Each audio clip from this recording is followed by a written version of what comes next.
No quiero que te pase como Evelio, que llegó tarde a la rumba y pensó que llegó primero. Vengan bailadores a la pista que el conjunto está tocando.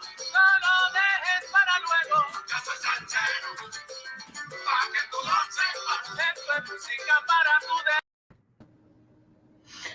All righty. Wow, we were listening to one of my favorite songs. Good evening, everybody, and welcome to the August 10th, 2021 edition of Straight Up Talk with Earl Rush and Eileen Torres. And tonight we have a very special guest, Mr. Nathan Rodriguez, the creator of Conjunto Borikén. So, Nathan, welcome, and I want you to tell me about that song because when I heard it, I had to get off of my chair and dance. Awesome. Eileen, first and foremost, thank you and Earl for having me on the show today. Pa que tú lo sepas was a very fun tune to put together with Conjunto. And that song started with a phone conversation with Sammy Garcia. And Sammy Garcia is a very well-known percussionist and band leader of Puerto Rico, born here in Chicago, raised in New York City, and currently lives in Puerto Rico. And he's currently Charlie Aponte's musical director. He has played and recorded with various bands, from Celia Cruz to Willie Colon, to forming his own band, El Sabor de Puerto Rico, and currently is touring with Charlie Aponte. Well, Sammy, a good friend of mine, I remember we were on the phone and he was driving, I think, to a gig, and it was raining. I remember because I can remember in the background, I hear the rain hitting the top of the car. And I told Sammy, we have 7 songs in my album. I need one more song and I want a jam tune. And I'm feeling a song like Faisan from Conjunto Clásico. Faisan, sácame este gallo que está picando en el gallinero. And Sammy's like, I had a coro in my head that I want to share with you that I think might work. And it was, pa que tú lo sepas. Yo soy salsero, pa que tú lo sepas. And I was like, Sammy, let's record it. And so, Sammy called up Ramon Rodriguez again for this tune, and I'm going to go back to when we start talking about other songs. But I was very fortunate to have Ramon Rodriguez in my album, and they came up with the idea of coming to the studio. I think it was Angelo Torres' studio in Puerto Rico called Mas Audio, a very good friend of mine as well. And they recorded a bass clip of that song with just coro and rhythm. And Sammy says, yeah, I put my idea together and I'm going to send it to you. And once he sent it here, I kind of finished up the recording, adding our flavor to it or whatnot, and the singer with the soneos. And it was a great co-production song. And it was with the focus of the dancers. And you just by hearing the song, as soon as it starts, it wants to get you up and dancing on your feet. And so Pa que tú lo sepas was very fun to do. And it's not, your very typical storyline song, coming in with coro and ad-libbing, but it was definitely a fun tune because it goes straight to the punch right from the beginning. And I got to tell you, it was really fun to do. It was one of my favorite songs. Yeah. I first heard it, from our friend DJ Broadway, who's always playing the new artists. And boy, he was raving about this band out of Chicago. And I'm like, ooh, Chicago. Like I used to go to Chicago with the girls back in the late 70s and 80s. And, the band that I heard that was recording out there was Caíto y La Distinguida. So you guys, for me, have a very long history of producing good music. But I'm very curious about why you chose the conjunto style, which is not the popular style of today. So can you fill us in on that?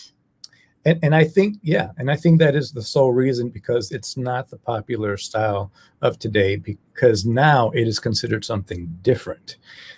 It wasn't like that, 20, 30 years ago. And the reason I chose the conjunto style, sound, and path was because at a very young age, I got turned on to conjunto clásico and La Masacre. I was a big Tito Nieves fan of his voice at a really young age, and I want to say around 11 or 12. And I remember hearing songs like Solitario and Faisán and Sin Rumbo Alguno from Conjunto Clásico, Los Rodriguez, and, Pacheco and with Pete El Conde and Pacheco and Casanova. And, I fell in love with that kind of sound, because at the time I was very ignorant of music, or let's say instrumentation. I didn't know that at that time the conjunto didn't have a timbales, they didn't have trombone, but just the specific sound that it had, I fell in love with. Moving on to La Masacre and Conjunto Clásico, Clásico really embedded the jíbaro style of music into what is conjunto. And that was meaningful for me because my father, I remember my father listening to a lot of música jíbara when I was growing up. And so listening to that, gave me memories of my father. But when they put that together with kind of a salsa format and made conjunto with, with songs that were of the pueblo, And my dream was always to live in Puerto Rico, but, I lived here. But the times that we traveled, to Puerto Rico to visit and on vacation with my family, that's what I remember. And so out of the conjuntos throughout time, going down from Chapotín and Arsenio and Pacheco and Masacre and Conjunto Clásico, and Grupo Fascinación, in which there's also others, Chané and others as well. I fell in love with that concept of the El Olay with salsa format, and Clásico, that's what they had. And so today, I know it's not super popular, but I think it's a sound that should never be forgotten. A lot of what you hear today is great, it's modern, but I think conjunto is a style that should never be forgotten. And it's a style that many love. It with the incorporation of the tres, and the trumpets, and the song choices, kind of makes you remind you of the island. It has that real tropical sound. And so can you elaborate a little bit more for our viewers that may not know the difference between conjunto and orquesta and grupo and charanga, etc.? Can you just tell us what the instrumentation in a conjunto is? Yeah, for sure. I remember watching an interview of Ramon Rodriguez, and he explained this, and I'm going to share that with you. Conjunto concept is trumpets, congas, and bongos, piano, bass, and tres. So the real difference is within its core is it has conga and bongos with trumpets. It could be 2, it could be 3, still conjunto. When you add a timbal to that setup, it's no longer conjunto. Now it's called sonora. So if you look at La Sonora Ponceña, all trumpets, right? Piano, bass, conga, timbales, bongos. When you add any other brass or woodwind instrument to the trumpet lineup, in this case, in modern orquesta would be trombones and maybe saxophone or bari, now you have orquesta. So that is the difference between conjunto, sonora, and orquesta. And how about grupo? Where does that come in? Grupo just means a group of people together. So a lot of people like Grupo Galé and stuff like that, that doesn't signify any instrumentation difference or anything like that. Grupo just, it could be like, la banda de esta persona. When you say banda, it could be any instrumentation. But when they say grupo, it's just, it could be really anything. Alrighty. I want to talk a little bit about your life now. Can you tell us what your profession is and how you got into your profession? Yeah, sure can. I've always had a love of music from a young age. And I would play in my church because my church had a really fiery worship team, I guess you would say. I grew up in a very small Spanish church, and they had the Latin style. They played a little bit of merengue, a little bit of salsa inside their worship, because obviously that's our culture of music. And so I remember starting just grabbing maracas, and I would see somebody play them and be like, I can do that. So I would grab them and playing. And so my dad, I remember I would grab a guido after that. I would see somebody playing, I could do that too. So my dad saw a young talent in me. He saw that, and then some of the musicians over time, they're like, do you want to learn how to play bongos? And I'm like, yeah. And so I remember after a service after church, I was playing, they were teaching me how to play the martillo pattern on the bongos. And that was by my good friend, Danny Feliciano, which we still play, and we're still friends today. And ever since then, that spark started there, and I couldn't stop learning. Through high school, when I went to high school, I remember walking into the band, and they were playing big band salsa, and I was like, "Whoa!" And this was at Lakeview High School in Chicago in the late '90s, and that's where I met my good friend. I think I saw him there too, Dennis Galito. I remember Dennis was on timbales, and my friend Danny Pagan was on congas, and my friend, all my friends were there because I guess I went to high school with them, but they were all playing. I was like, now this is dope. This is cool. I did not expect to go to high school to walk into the band room and they're playing salsa. So our band director, Kevin Korskin, he was a jazz drummer, and he loved the Latin style. So he tried to incorporate it as much as he could. And so ever since then, it's just my passion for music grew through high school.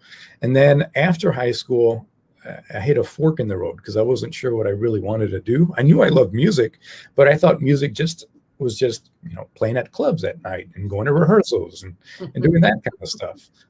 But I finally made the decision after speaking with some friends, fellow musicians that are also educators themselves, and they're like, "Why don't you just become a music teacher?"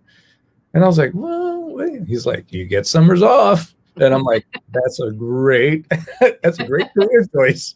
So, I can gig over the summer and teach music during the academic school year, which was cool. And so I ended up going to VanderCook College of Music, and I'm glad I did, to get my BA in music education there. And I've been teaching for the Chicago Public Schools for 12 years. Okay, so we heard that you picked up maracas and guiro. What else came along the way? Because as I understand, you have quite a talent base of playing multiple musical instruments. So what came after those two-hand percussion instruments? It's a very long road when it started from the maracas and the guiro. It started with all Latin percussion instruments after that, with bongos, congas, and timbales came really from my cousin Benny Maldonado. I was very young, and I remember he took me to a rehearsal, and it was Carlito Reyes' rehearsal. Carlito Reyes, a singer from Chicago, did some work with, I think, Tommy Olivencia, if I'm not mistaken, and had a solo album. And at the time, in the 90s, he was gigging often. And Benny took me to his rehearsal, and I'm like, hey, I just want to see you guys play. And so I remember sitting and watching him play, and I was like, man, I want to learn how to play timbales because, it was, I already started learning how to play bongos, and I had that fever and fire of wanting to learn. And so ever since then, I'd taken a few lessons with him, and he was a great inspiration for me in learning Latin percussion. And moving on, when I went to, when I was in high school, I told my band director, Kevin Korskin, I was like, I want to learn how to play trombone. How do you do that? He's like, well, it's not that simple, And so I remember I took a fundamentals kind of fundamentals band class. And so I ended up learning the basics of trombone. Was never really good at it in the high school setting because I was still concentrating on all the other Latin instruments. But by the time I graduated, I had the idea of, as a, with the brass player mindset of what the role of the trombone is, in practicing, building an embouchure and breathing techniques and stuff like that. And so when I graduated from Lakeview High School and I went to VanderCook College of Music, I came into VanderCook College of Music really, I would say, unprepared as a percussionist because you had to audition to get to the school. Now, mind you, when I was in high school, I really wasn't the sight reader or the reader to read music. It didn't start till, I was learning to play trombone, but I was really playing by ear. And that was my mistake. When I went to college, you had to audition to get in. And I couldn't audition because, a lot of the students, the prospective students that were coming in, they were auditioning and prepared with, classical pieces on snare drum, on timpani, on, horn players. And I'm walking into the college and I'm like, wow, these are just, outstanding young players, and when I came in, I felt a little intimidated because, I couldn't do what they did. My music education was more de la calle, from the street. It wasn't really school based, But valuable. Right. So when I went to VanderCook College of Music, my good friend Mark Jacoby, which was a vibist and a pianist here in the city that I got to do many gigs with, he was a professor there. He taught music technology. And he says, well, let me talk to the president and maybe we can work something out. So I remember I got the call and Mark Jacoby says, I set up an audition for you with the president, Charlie Aponte. And I was like, what am I going to play? And he's like, don't worry about it. Just show up. I'm freaking out. I'm like, how am I going to go to audition without knowing what I'm going to play? So I remember I show up, I'm a nervous wreck. And I get to meet the president, and Mark sits at the piano, and he tells the percussion instructor, he's like, get him 2 congas from the room. And they brought out 2 congas, and I'm like, Mark, what are we gonna do? He's like, we're gonna jam.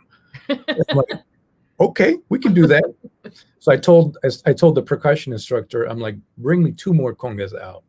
So I tuned them up, and I, according to certain pitches that I knew in my head, didn't really know what they were, on the piano or anything like that. So they saw that I started doing that and I had an understanding of pitch. And we were just jamming. I was there, played with 4 congas. And, I see the president looking at the percussion instructor looking at the president. And we were done. They're like, this is fantastic. You have great talent. And he's like, how much can you read? I'm like, none at all. So he's like, okay, I'm going to tell you this. And this was the word from the president. He says, I'll accept you on a probationary status. If you get anything lower than a B or a C, you might have said a C, anything lower than a C in your first year, you got to go. And he's like, if you can keep a good grade point average your first year, you could stay. And I was like, cool. So I was like, now I got to catch up to everybody else. So that summer, my percussion instructor, his name was Kevin Lepper, and he asked me to come at least twice a week throughout the entire summer before the school year started to learn fundamental reading. And so we were on the marimba. He's teaching me what notes are, and I'm just soaking all this in like a sponge. So fast forward my first year, I felt like I kind of caught up to everybody else.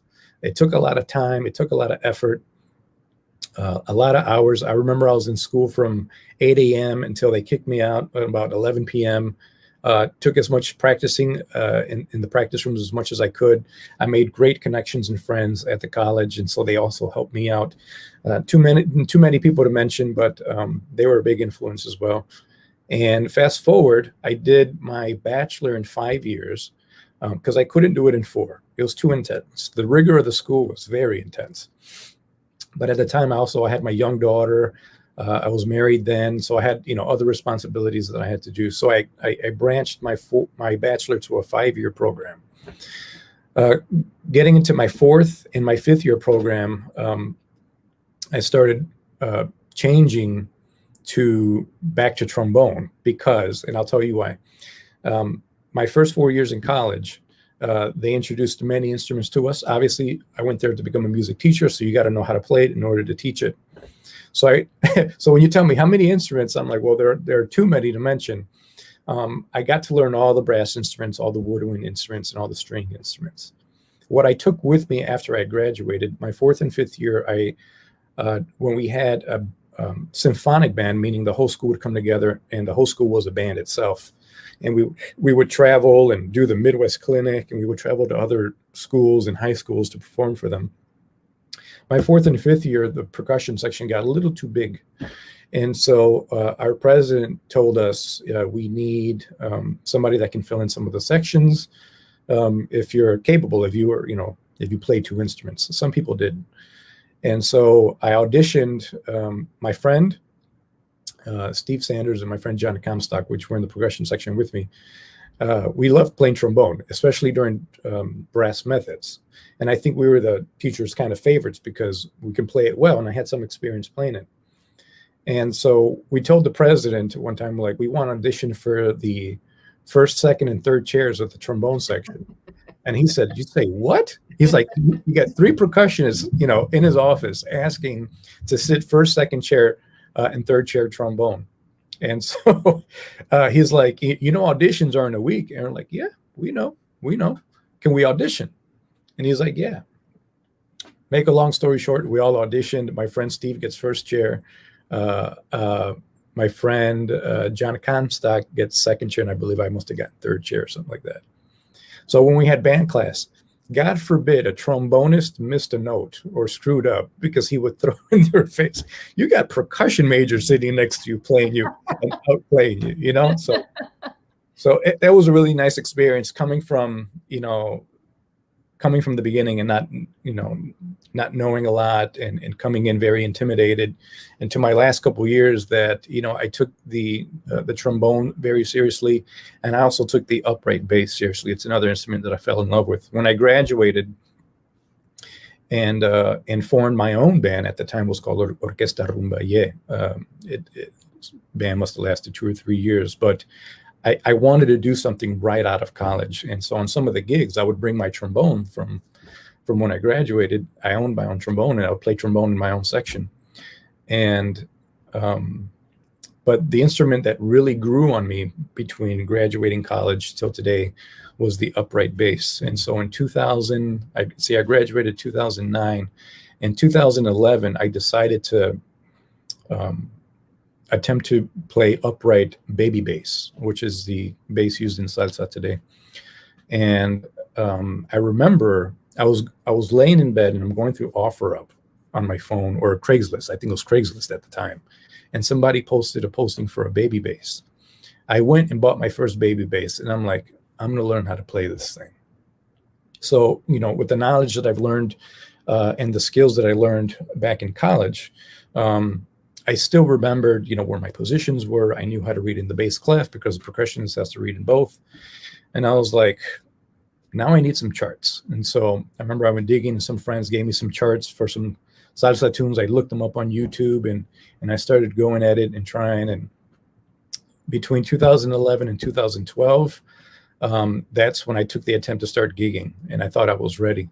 And I was. And so my good friend, again, Dennis Calito, had a band, and our mutual friend, bass player named Richie Pio, may he rest in peace, had passed, and they needed a bass player. And Dennis asked me, do you want to do this gig with us? And so I was like, ooh, here again, same nerves, same butterflies when I walked into the college for the first time. And I was like, man, this is completely something different to me because, I'm just a percussionist, but I felt that I was ready. And so I remember I did the gig at a restaurant called Roomba Restaurant. And after the gig, I felt such relief and such accomplishment that, I'm like, my work paid off. And he offered me the seat for bass player and for the band. And I played with Rica Obsession for many years, and I still fill in with them today. And it was, let me tell you, Eileen, it was quite a journey. So what instruments do I really play out of, graduating from college, and what can I tell you that I can play here? I would say, well, obviously all Latin percussion instruments, the upright baby bass. I can't say trombone anymore because I really didn't keep that one up. But I do play some piano, something that's very essential for writing music and transcribing and arranging. I play ukulele. I love playing the ukulele. That's a good one. I know, but you know why? Because, obviously I'm a school teacher and I have a kind of a ukulele ensemble that I like teaching young students how to play ukulele because it's fun to play. It sounds great. It has great history, and it's a small instrument, perfect for young children that have small hands. And what instrument do you play in your band? I play congas currently. Okay. Okay, so you've been all around. Yeah. You said you played string instruments too. My goodness. Right. I've played for a variety of bands in the city since I started playing professionally in the year 2000. So it's 21 years today. And I've played timbales, bongos, congas for various orchestras here in the city. But yeah, for my band and for the Conjunto, I play congas. All right, I think we're going to put in another clip of another song that I like very much, and then we're going to come back and talk about how you got the idea to form this band and the name, et cetera, et cetera. So the next song is La Negrota. So audience. A toditas celosas, es una negra de pelo largo, con figura de sirena, que cuando se va para la playa con su tanga todo se le toncolea. Mi mujer no sabe qué hacer, pues me tiene confinado, ya no me deja salir ni siquiera para el mercado.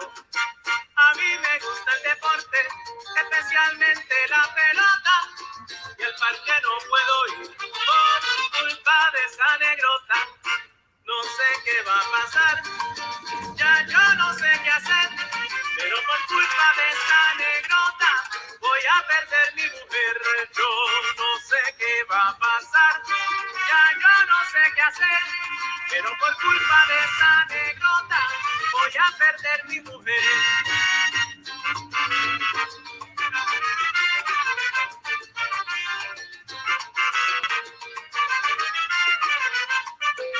Voy a perder mi mujer por culpa de esa negrota.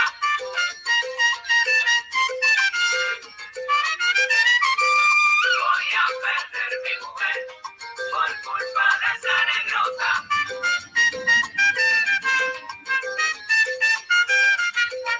Voy a perder mi mujer por culpa de esa negrota. Cuando sale para la calle las mujeres se alborotan, escucha la competencia difícil está la cosa. Voy a perder mi mujer por culpa de esa negrota. Si se cruza en mi camino, esas son cosas del destino. Oiga usted, querido amigo, eso le digo a mi mujer. Voy a perder mi mujer por culpa de esa negrota. Ella no es un cuadrangular, ella desaparecieron la pelota. Eso lo dijo Gilbertito, no lo digo yo.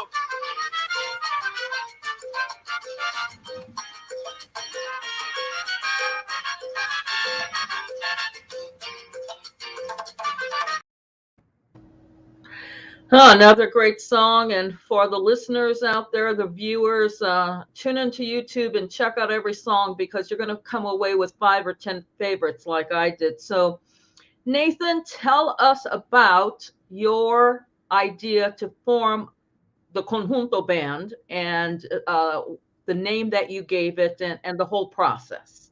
Cool. I'd like to give a shout out to all of our listeners. I know a lot of my friends are on Facebook sending me messages, and I'm going to give a shout out to all the members of the Conjunto as well. Let's start with the name. The name Conjunto Borikén, when I was looking for a name of the song, I wanted for it to be meaningful and derived with a name that represents the island. Now, I get questioned a lot, and they say, isn't it Borinquen instead of Borikén? And I was like, well, let me explain. And I'm glad I gave it the name because I get to explain and educate some people. Yes, both names are correct. But however, Borikén is pre los españoles and Borinquen is post. So this was the name of the island originally before any Spaniards came to the island, because the Spanish dialect of the Qen didn't come until the Latin dialect, the Spanish vocabulary. Borikén was the original name of the island, and if you look at its history, it was pronounced Borikén, Borikén.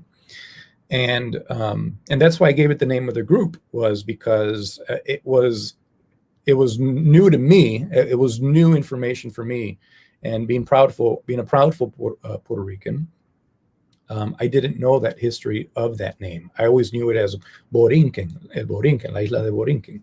But when they told me about Borikén, I remembered that at the time that I was forming the band, and I'm going to call it Conjunto Borikén. And that's how that name stuck.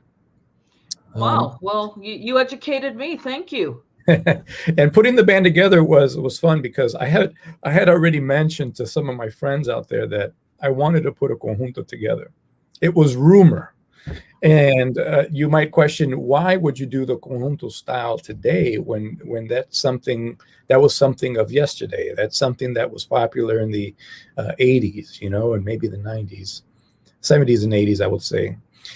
And I always tell people that's the exact reason, because it's not popular today, and it's a sound that should never be forgotten. There are names before us from Arsenio, Chaputin, Pacheco, and the various singers that Pacheco had used, and Clásico, and all the Conjunto Fascinación from New York, and these were great bands. And if you listen to recordings, people still listen to them today and still watch their YouTube recordings. And a lot of cocolos worldwide love the conjunto style. And I love the conjunto style because it distincts itself from the orquesta form that's typically used today and played today. It's a style that I've loved from a very young age. And it's I did it for me. I didn't do it for if it was popular. I didn't do it because this is what people are looking for. This is what promote. I did it for myself because that is something that I had inside of me, a love for that kind of style of music. And I said, I'm going to continue the conjunto sound, whether it's popular or not. But I know. Did you get resistance from the people you were sharing your idea with? Yeah and no. Well, some musicians here, thought, this is an older style. It might not attract the crowd, but you know what? When you put original music out and people see the effort that you put in, and they give it a listen, they love it. And so I didn't get any pushback now, nor from promoters, nor from our listeners and our followers. And I remember when I recorded my first original, 40 Inviernos. And I published it on social media, and it was released on the platforms. I received a call from Raymond Castro, owner of Conjunto Clásico. I got a call in from New York. I didn't have caller ID. I just saw there was a call from New York, and I'm like, oh my God, scam likely again, or So I'm like, okay, let's try it. And I remember I picked up the phone. And, and Ramon has a really rough voice to him. And I'm like, he's like, it's Ray Castro from New York, from Clásico. I'm looking at the phone. I'm like, how'd you get my number? I think he got my number from a mutual friend, Victor Cruz, which is his bongo player. And he called to tell me. He called to tell me how much he really enjoyed the tune and thanked me for keeping the conjunto sound today, because that is something that it's a surprise to everybody, right? And it was a surprise to him. And he got wind of the tune that I released it and that I put a conjunto in Chicago. He called to tell me the tune is fire. It sounds great. Keep it up. And he's like, I am glad, obviously I'm translating, that I am glad that somebody at your age can continue the sound of the conjunto. And that is what pushed me further. I also want to talk about something that I think people really need to appreciate, and that's the fact that all of your music is original compositions. We are so accustomed to remakes and takeoffs, etc. And every song that you have is new music. So who composed these tunes? That's a great question, Eileen. The first 3 tunes that I released were by Charlie Donato. Charlie Donato is a very, very well-known composer in the salsa community. Wrote songs for a variety of singers, Willie Rosario. I mean, think of the top names. I'm sure Charlie has some compositions within their albums. And Charlie, a bass player himself, he led the Gilberto Santa Rosa Orchestra when Gilberto went solo. A very good friend today. We talk periodically over the phone. Charlie was recommended to me by Sammy Garcia in the beginning when I was putting the album together. And when you hear 40 inviernos, La historia de Juan Ramón, and Por nada del mundo were Charlie Donato compositions.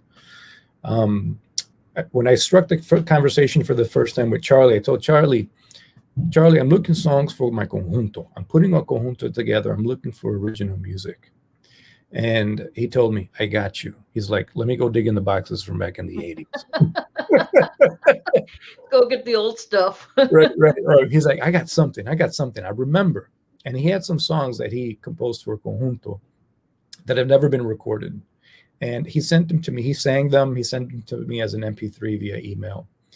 And Charlie was like, so which one did you like? And I'm like, all 3. I want all 3 because they're all 3 of them. They were great. And La Negrota, the one you just played, was a composition written by Jose, we call him Don Goro. And I think his last name is Rivera, Jose Don Goro. And Jose Don Goro has his conjunto called Conjunto Galáctico, I think, in Florida. Oh. So it just happened to be that my good friend and piano player and arranger here in Chicago named Edwin Sanchez currently moved to Florida. His uncle, Don Goro, is a tres player and played with Conjunto Clásico. And so Don Goro also wrote, I think, all of his compositions for his album. Definitely a good album to check out. And I remember talking with Don Goro, and obviously we have the Conjunto in common. And I'm speaking to him, and we're talking a lot of Conjunto talk. He's giving me a lot of his experiences when he was with Clásico. And he's like, how's the album coming out? I'm like, yeah, I'm still looking for songs. He's like, I'm going to send you one. Let me know if you like it. And I received La Negrota. And I told Don Goro, can I record this? And he's like, go ahead, go record it. And so my friend Edwin Sanchez, which is his nephew, arranged it for me, and he's also playing piano on that album. I mean, on that tune. That tune is recorded by all the musicians here in the conjunto, except for the conga player that I called as a special guest.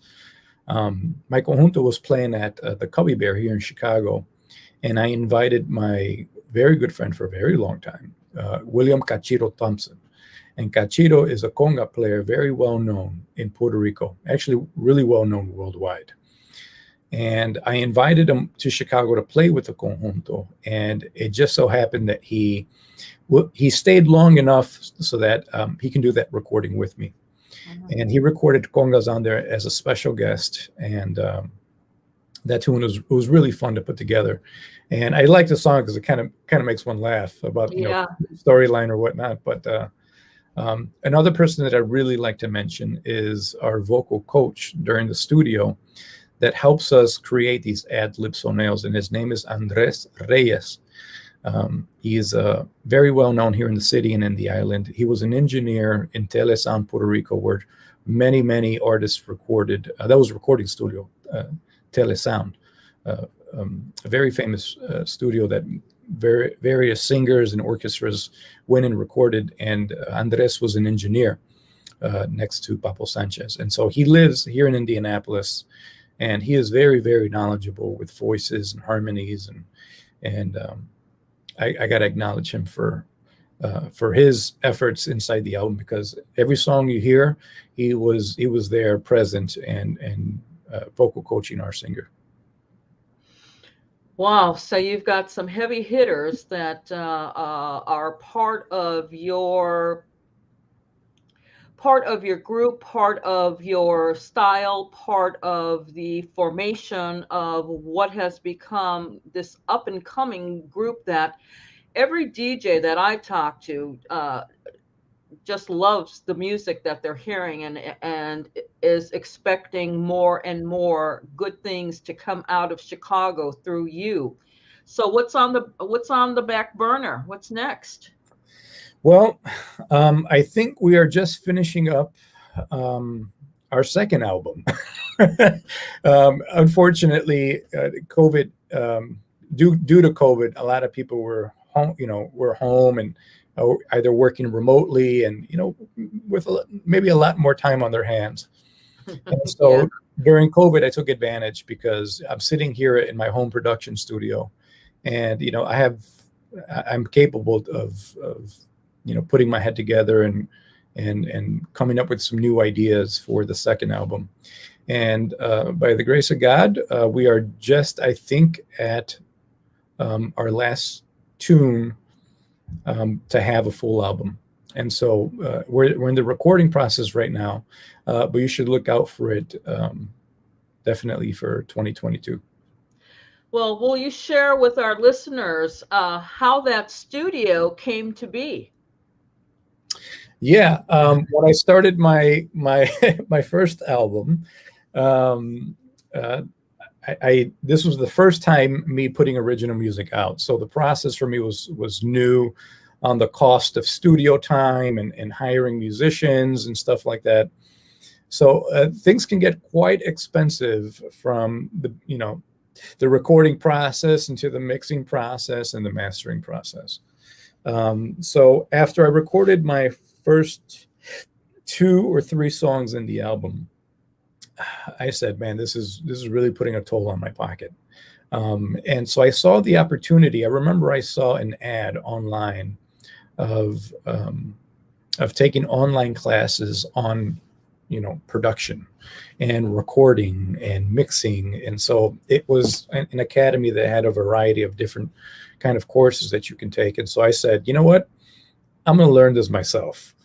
And I started learning, how to record, how to track, how to mix a song, what you want to get out of your recordings, how to bring voices out, how to get the best sounds of your instruments, how to put effects. And I could talk to you all day about this, but really the whole process of a full production. And so by the time we reached La Negrota, I think it was, I kind of took that production on myself and started recording it here at home in Chicago. And so I started building my home studio, and my first home studio was much smaller than what you see here. And I started buying the equipment. As I was learning, I started buying equipment, the right microphones, the right computer, the right program. And before I knew it, I had a full production studio. And when my wife and I bought this house, I told her I'm taking the basement room. That's gonna be my man cave. And so I had already bought things that I knew I needed that wouldn't fit the first home that we were staying at. But I already had the idea of what the production studio would look like. And so when we moved here, I quickly brought up the studio and I continued the album. And by the grace of God, I started mixing and mastering my own music on my album to finish the album. And that was, other blessings came from that after I finished my album, I was able to work with another big name, Johnny Rivera, and I mixed and mastered 2 of his tracks for his latest album called Romántico y Algo Más. And then from there, I was able to do a production for Tony Vega, and so there were blessings amongst blessings of after my album was released that luckily I was able to learn the craft of production and mixing and mastering that I was able to work and network with other musicians and artists. So now you're not just a band leader, but you're also a producer. So you brought the technology to them in Chicago that is probably a godsend for them. So I'm imagining that the new clients you have helped pay for the equipment that you were forced to buy. Are you even yet? I would say I'm even. I mean, in the beginning, it's a lot of cost, it's a lot of investment, but over time, working with great singers and bands here in Chicago that I'm doing productions for, and the work that I've got to do out of Chicago, the cents start adding up, and I'm sure I broke even sometime or another, but I don't look at dollar and cents. I just look at being able to help others out so that they can release their original music, and feel blessed that I have my own production studio that the Conjunto can continue to record and release new music out for the public. Well, I'm glad that you brought up new singers, because as I was looking through another one of your video clips, my first thought, I saw so many singers and I thought, oh my God, how many band members does he have that play that also sing? Kind of like in a mariachi where you play and you also have to sing and have a great voice. And I saw that. So, oh my God, Nathan, this is fabulous. But then after speaking to you, I learned it's fabulous on another level because you brought in the up and coming singer. So we're gonna play the next song, homenaje a los conjuntos del ayer.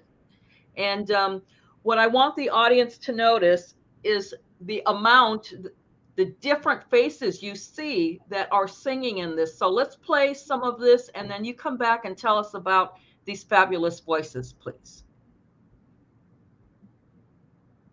All right, let's see if we can get Earl to put that in. I'll tell you what, until the song comes up, why don't you tell me about some of the voices that you brought into this song and who they are.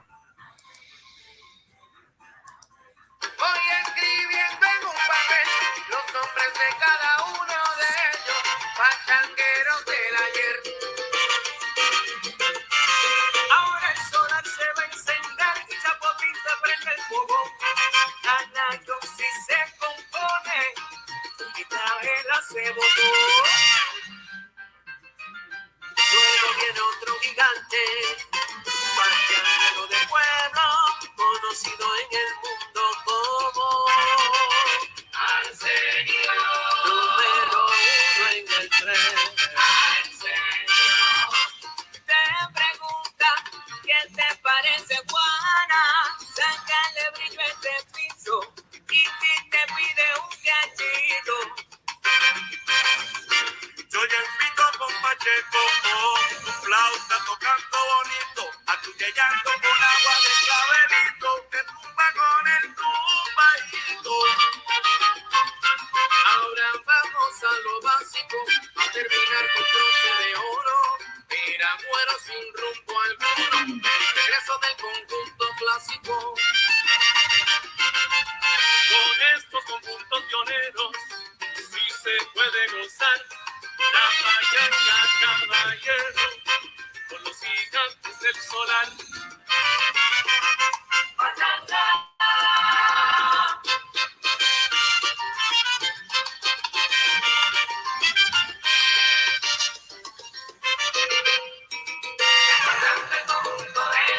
Junto al asunto, Julio López y el conjunto que se llama Borikén.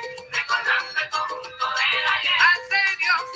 Miraban como tú no y deleitaban todos con su tren. Recordando el conjunto del ayer.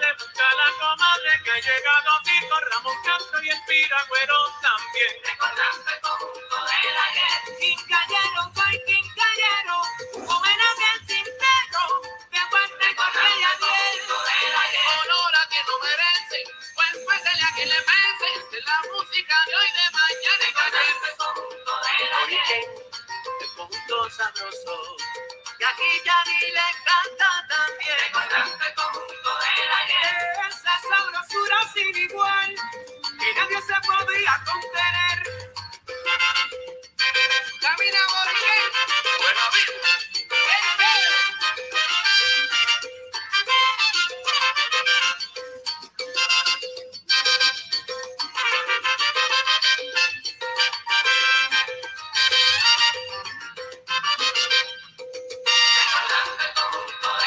Chamotín y sus estrellas inigualables también.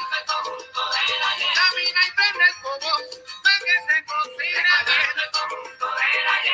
Esos ingredientes que le gustaban a usted. Timba bajo piano y bombo y que no se me quede atrás. Casanova con Yori, eso sí que era tremendo. Que tú estás sabroso para bailarlo con solo pies. Well, you're getting a lot of praise from your fans. I don't know if you've been taking the time to read, but people think very highly of you, and it's evident that your talent is something that we can look forward to for a very long time to come.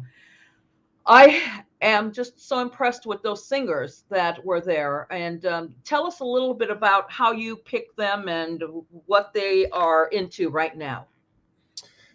Sure. During the time of Conjunto, with the Homenaje a los Conjuntos del Ayer,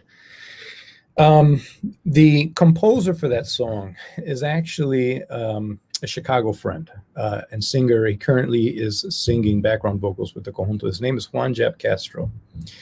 I had the opportunity to produce a song for him called A veces tú, a veces yo. And I was speaking with Jab because that's his original composition. I told Jab, I'm looking for a song that I can pay tribute to conjuntos of the past and kind of lead them up to the conjunto today, which is us. And so he's like, give me some time to think. And so a few months go by and he sends me an audio recording of mentioning the variety of conjuntos from Chaputin to today, which is us. And I told him that's the direction I wanted. I wanted to mention them in a timeline format. So he sent that to me and I said, Jeb, this is really good. This is a really good start. And so now I had to get it arranged. So I spoke with my good friend Carlito Garcia, which is a singer, and he's also part of that that song. He at the time sent me a song to mix. He was producing a song for ex-singer of La Ponceña, Huito Colón. And he called me to mix and master that song here at my production studio. And at the time, we were in the middle of finishing the last song and entering Los Conjuntos del Ayer.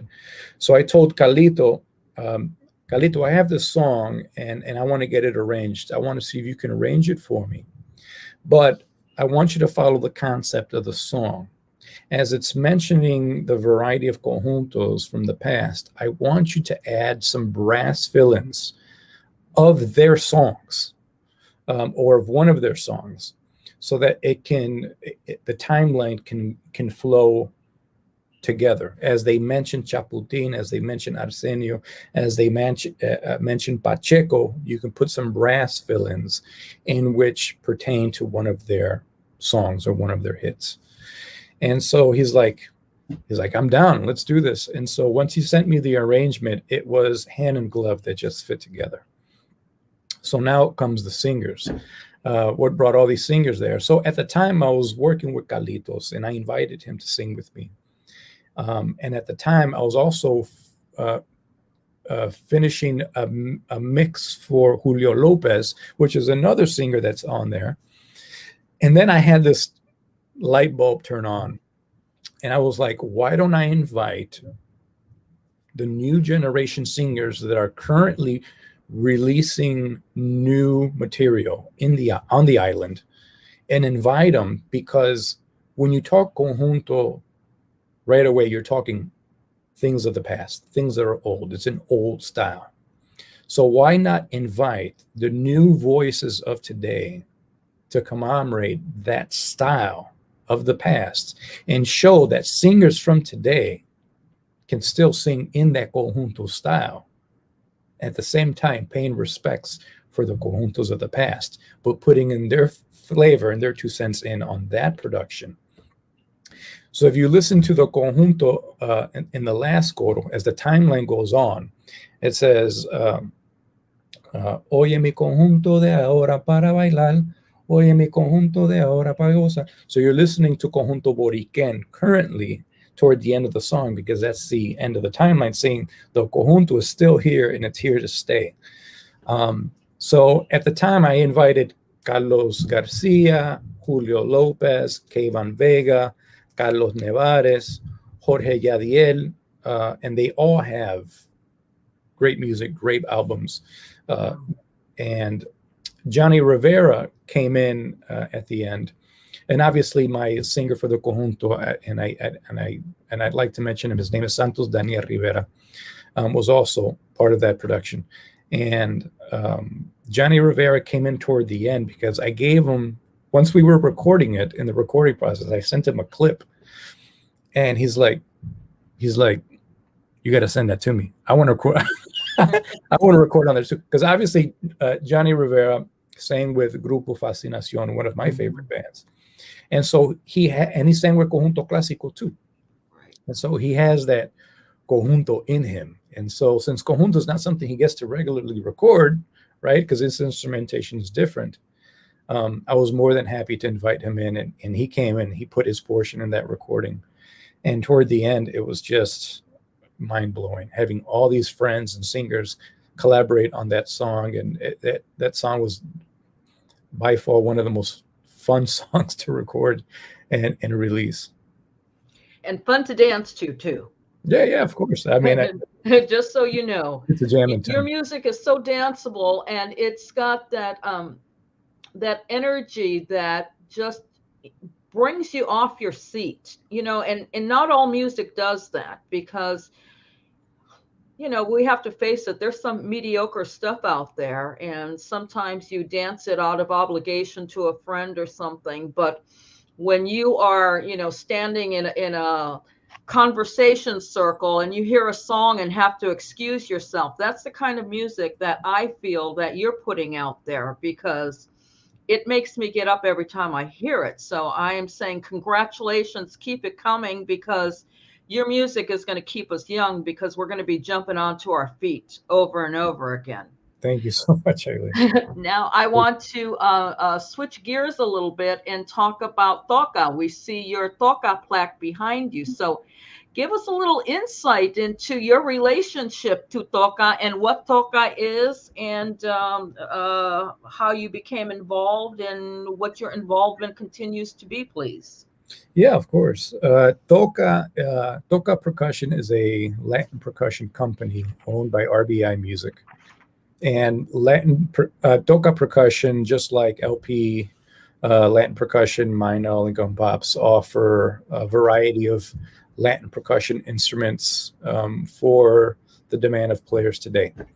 And so that was a blessing that I received, that when I finished my production and I was putting out productions for others and for the conjunto, I got offered to put in an application for an endorser. And so they got notice of the movement that I was doing and the music I was putting out and trying to move Chicago's salsa scene forward, putting out original music, and they saw that I was moving myself. And it was a blessing that they asked me to apply for it, and I received the honor of endorsing their products. And I remember receiving the email confirmation and they gladly accepted me with open arms. Toca Percussion is owned by a great family, and the Toca artists that are currently promoting their products, accepted me with open arms and greeted me, and it's so fun because their slogan is really Somos Familia, drums for everybody. That Toca Percussion really is family based, because a lot of companies are really big. Toca's not really so big, but they treat you as if they are family. So, I get people that work within the admin offices, shoot me a text messages, want to say, hi, how you doing? And, they check in with you, and all the Toca artists, we all talk amongst each other as we're family. We have a group chat to check in within ourselves. We wish each other happy birthdays. And so Toca, entering the Toca family was also a blessing for myself. And I get to endorse their products, and they have very great Latin percussion instruments, guidos, maracas, timbales, bongos, and it was an honor once I joined to also receive the blessings and acknowledgments of Jimmy Morales. And those that talk salsa and know who Jimmy Morales is, a great conguero that has played alongside Gilberto Santa Rosa for over 40 years. And Jimmy Morales had his own signature line, beautiful purple sparkle drum that has gotten the attention of many. And so it was very nice to talk with him and meet him virtually, because by the time I came in, that's when the pandemic hit, and so everything was virtual at the time. So and I recommend everybody, if you want to go out and buy some congas and bongos, Eileen, I have to do this. And of course, definitely consider Toca Percussion. Toca Percussion is definitely moving forward and innovating. Wonderful. I had asked you about your tres player because I love tres, and there's not a ton of tres players out there. Let's put it that way. So your tres player is out of Chicago, correct? Correct. His name is David Rodriguez, very well known on the island and Chicago. Mm-hmm. And now I understand that you are going to learn how to play tres. You see an instrument and say, oh, I can do that. So that's next on your list. Is that correct? Right. That is true. I've always had the curiosity because tres has a unique sound. And I've had friends and others say, why don't you just learn how to play cuatro, which is, the national instrument of Puerto Rico. I'm like, well, I've played cuatro, and I've played in cuatro's orchestra since I was a teen. And I can defend myself on cuatro, but tres is a completely different beast. They sound somewhat similar, but they're not. And so there is the Cuban tres, and then there's the Puerto Rican tres, which I think is just a larger version of the Cuban tres, because the Cuban tres is usually a little bit more compact. But regardless of the two, they both have similar sounds, and either one that I learn is fine with me. But I decided to learn how to play tres because if you look at the rhythm section within the conjunto, I can defend myself on piano. I play bass, I play congas, I play bongos, but I can't play tres. So I always look for a challenge for myself to learning new instruments, and the tres is definitely that's been at the top of the list. And I just found I just converted a baby Taylor guitar to a Cuban tres, and right now it's getting some work done so that it's play ready. And so that's my new challenge, is learning how to play tres. The Cuban tres has a set of 6 strings, which has dual strings, 2 strings, 2 strings, 2 strings. The Puerto Rican tres, and my friend Tata just put it up on Facebook. The Puerto Rican tres has a set of 3 strings, so it has a total of 9 strings.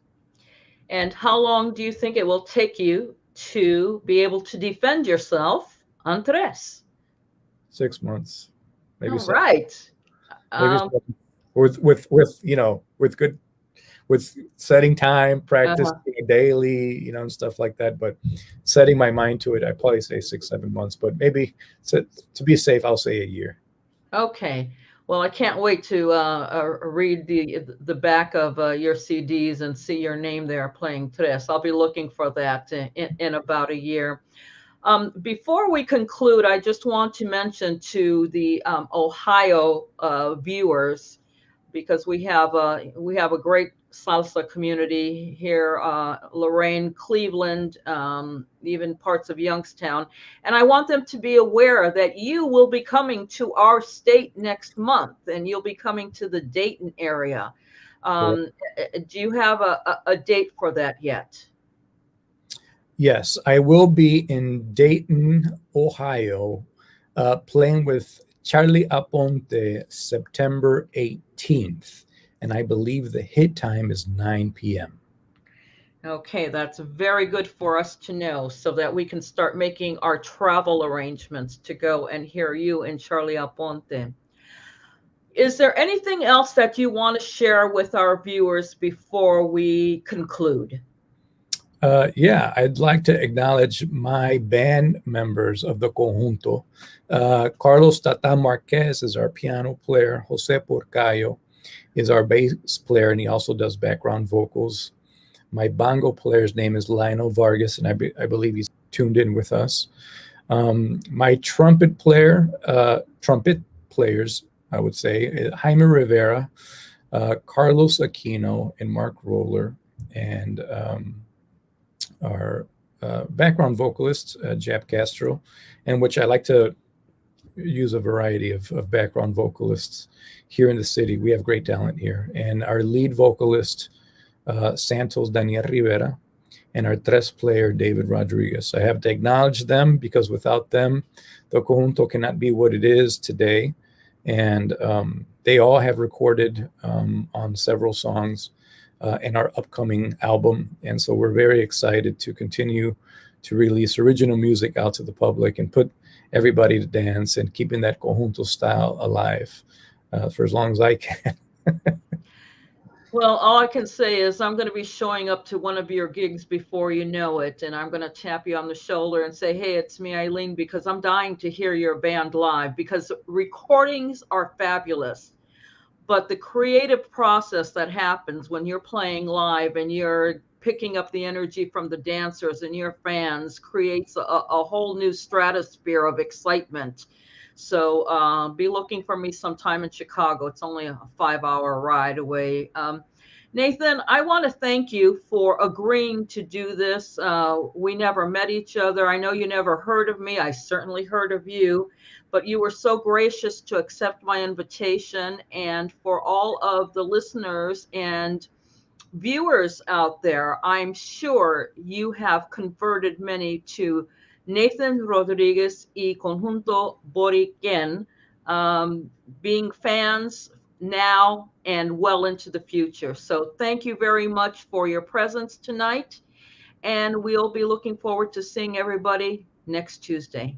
Thank you, Nathan. Thank you for inviting me. And I'm very I feel very fortunate to be invited for this interview and continue doing what you're doing, Eileen, because I know you do a lot of interviews with a lot of people that should be put out in the spotlight.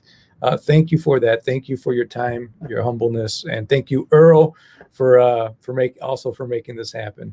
Thank you so much, Eileen. I look forward to seeing you in Chicago. You will. Good night, everyone. See you next week.